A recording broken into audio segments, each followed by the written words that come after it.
The question is, when you leave, what will you be remembered for? There's no house you build that will last for more than 60 years. The world is moving too fast for your house to be relevant for 60 years.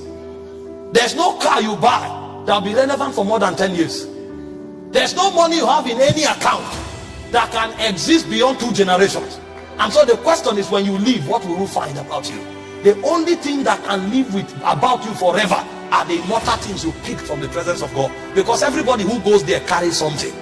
Some goes there, they carry favor. Some go there, they carry wisdom. Some go there, they carry power. And so the things they establish because they went to the immortal realms, they become immortal forever on the face of the earth. And so a man who has not journeyed in intimacy with God, he is already forgotten. He's just using money to sustain his influence. Some people are struggling so hard to be relevant while they are yet alive.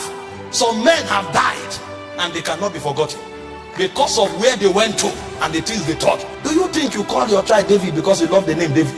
No, you don't love David. That name has no meaning to you. It is because of who bore it and who he became in God. And so when you call your son David, you are actually reminiscing on the immortality of a man who has walked with the Spirit. So men become eternally relevant because they walk with the Spirit. This is a man who wandered around with women, but suddenly he saw a spirit and he started walking with that spirit. And forever and ever, generations to come will be honored to name themselves after his order, because he has seen something that is eternal. Abraham was in the hall of the Chaldees until he encountered that spirit. And when he met that spirit, forever and ever, you and I became the children of Abraham. Somebody may be making 1 million a month, 10 million a month, 20 million a month, and he said, I am doing well. And then they look at you from Zion, they say, you've never come here. How come?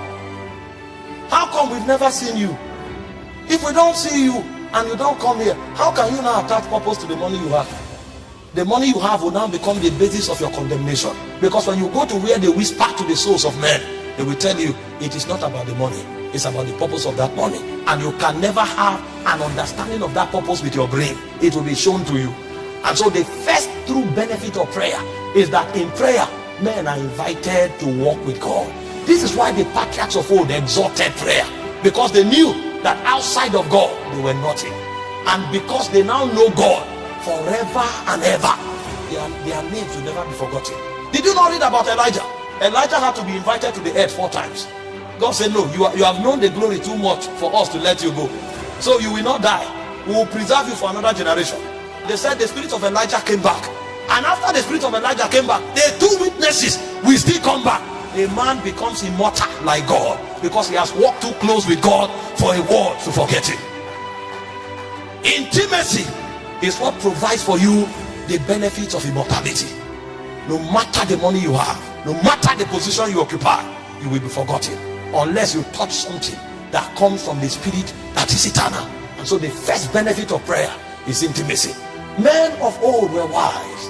They gave their all to prayer. Daniel was in Babylon. The king said nobody should pray to any other god.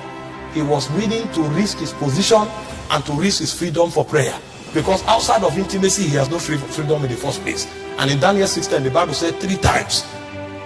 So if you are praying 3 times when they gave a law that nobody should pray, how many times do you pray when there's no law? And he said 3 times the guy prayed facing Jerusalem. He was not afraid to be arrested. And when they arrested him, he didn't apologize.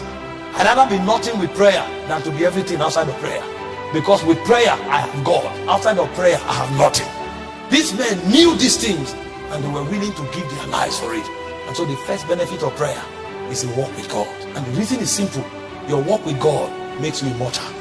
Every other thing you touch will ebb away with time, but the things you pick from the realm of God, they will outlive you.